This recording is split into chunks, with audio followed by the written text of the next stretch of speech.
भाजपा का IT cell मुझे देशद्रोही बताकर ट्विटर पर ट्रेंड चला रहा है, सिर्फ इसलिए कि मैं देश के प्रधानमंत्री से सवाल पूछती हूँ। वो लोग जिन्होंने देश को धर्म के नाम पर बांटने में कोई कसर नहीं छोड़ी, वो देशद्रोही और देशभक्त का सर्टिफिकेट बांट रहे हैं।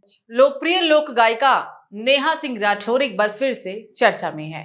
अपने तीखे और बेबाक बोल के लिए जानी जाने वाली नेहा ने इस बार भारतीय जनता पार्टी पर जुबानी हमला बोला है। हाल ही में उन्होंने सोशल मीडिया पर एक वेबसाइट की कटिंग शेयर की, जिसमें लिखा था, पहलगाम अटैक में मारे गए शुभम के परिजनों से राहुल गांधी ने मुलाकात की। अब सवाल उठता है कि इस पोस्ट के पीछे नेहा का मकसद क्या है और बीजेपी पर उनका निशाना कितना सटीक है। सबसे पहले आप ये वीडियो देखिए। आदमी मरने के बाद कुछ नहीं सोचता, आदमी मरने के बाद कुछ नहीं बोलता।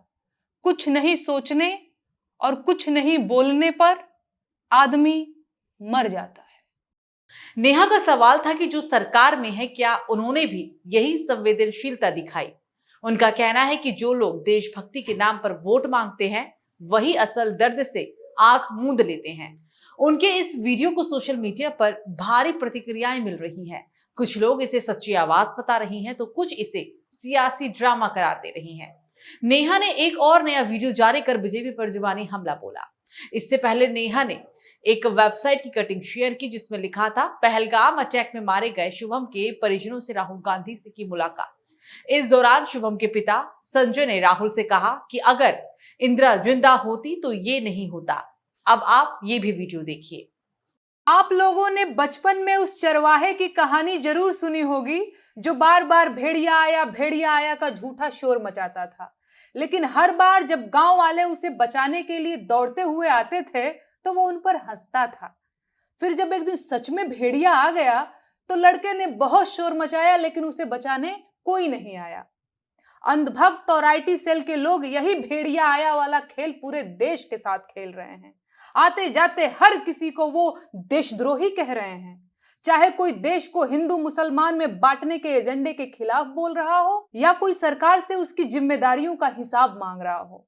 ये लोग उन सभी को बिना समय गंवाए देशद्रोही बोल दे रहे हैं। पहलगाम हमले में मारे गए शुभम द्विवेदी के परिजनों से बुधवार को कांग्रेस नेता राहुल गांधी ने कानपुर में मुलाकात की।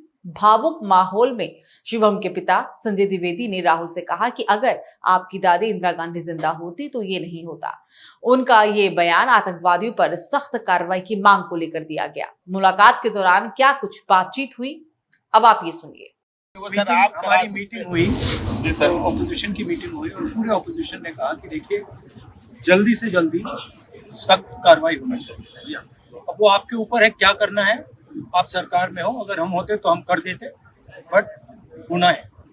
ये हमने यूनाइटेड ऑपोजिशन की तरफ से। परिवार ने कहा कि सिर्फ छोटी मोटी कार्रवाई से काम नहीं चलेगा। सरकार आतंकियों को जल्द से जल्द खोजे और उन्हें उनके अंजाम तक पहुंचाए। बीते दिन राहुल गांधी ने शुभम द्विवेदी की तस्वीर पर पुष्प अर्पित कर श्रद्धांजलि दी और उनकी पत्नी ऐश्वर्या को गले लगाकर ढांढस भी बंधाया। राहुल ने कहा कि अगर कांग्रेस सत्ता में होती तो अब तक सख्त कार्रवाई हो चुकी होती। इसके अलावा राहुल ने वादा किया कि वे प्रधानमंत्री को पत्र लिखकर शुभम को शहीद का दर्जा दिलाने की मांग करेंगे। इस दौरान राहुल ने प्रियंका गांधी को भी कॉल किया और ऐश्वर्या से बात भी करवाई। फोन पर प्रियंका ने कहा कि हम आपके दर्द को समझ सकते हैं, हमने अपने पिता को खोया है। इस पर शुभम के परिजनों ने भी कहा कि आप लोग हमारे दर्द को सबसे बेहतर समझ सकते हैं, क्योंकि आपके पिता यानी कि राजीव गांधी और दादी इंदिरा गांधी ने देश के लिए शहादत दी है। राहुल गांधी करीब 40 मिनट तक शुभम के परिवार के साथ रहे। परिजनों से राहुल ने कहा कि आपकी बात पूरा देश सुनता है, कृपया करके आप हमारे बेटी की आवाज सदन में उठाइए कि शुभम को शहीद का दर्जा मिलना चाहिए। भारत सरकार उन्हें शहीद का दर्जा दे। आदरणीय राहुल गांधी जी ने मुझे आश्वासन दिया है कि मैं अपने स्तर से पूरा प्रयास करूंगा, प्रधानमंत्री को पत्र लिखूंगा और मैं अपने स्तर से पूरा प्रयास करूंगा। उन्होंने आदरणीय प्रियंका जी से भी मेरी बात कराई है और उन्होंने भी मुझे पूरा आश्वासन दिया है कि हम आपका जो मांग है, हमारी एक मांग है हमारे परिवार की और मेरी बहू ऐश्वर्या की सिर्फ एक मांग है। इस पर राहुल ने परिवार को भरोसा दिलाया। मालूम हो कि कानपुर के कारोबारी शिवम द्विवेदी अपनी नवविवाहिता पत्नी ऐशन्या और परिवार संग कश्मीर घूमने के लिए गए थे। 22 अप्रैल को पहलगाम में आतंकियों ने उन पर हमला किया। शुभम को उनकी पत्नी ऐशन्या के सामने ही गोली मार दी गई। इस हमले में कुल 26 लोगों की मौत हुई थी, जिनमें ज्यादातर पर्यटक ही थे। ऐशन्या ने बताया कि आतंकवादियों ने पहलगाम में धर्म पूछकर गोलियां चलाई थी। बकौल ऐशन्या ने कहा कि मैंने उनसे कहा कि मुझे भी मार दो, लेकिन उन्होंने कहा कि तुम्हें छोड़ रहे हैं ताकि तुम सरकार को बता सको कि हमने क्या किया। हम लोगों की जो जानें चली जाएंगी और टूरिस्ट अटैक्स टेररिस्ट अटैक टूरिस्टों पे बढ़ते जाएंगे। ऐसा नहीं, गुमनामी की मौत नहीं मरनी है मेरे पति को।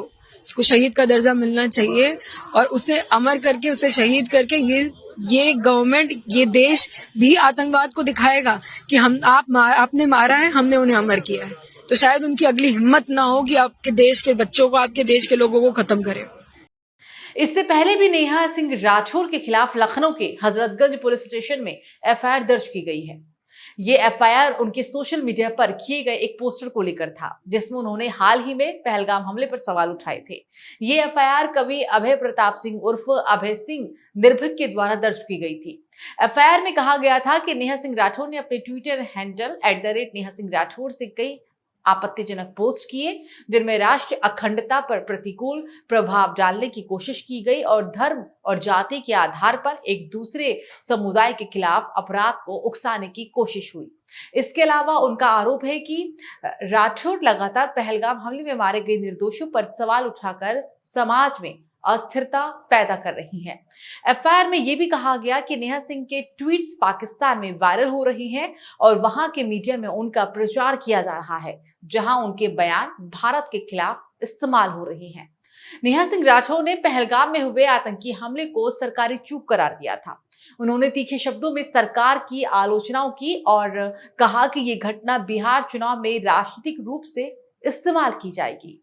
उनका बयान पाकिस्तान के लोग, वहां के नेता और सरकारी एजेंसियों के द्वारा सराहा भी गया और सोशल मीडिया पर उनका बयान भारत के खिलाफ हमले के लिए हथियार के रूप में उपयोग किया गया।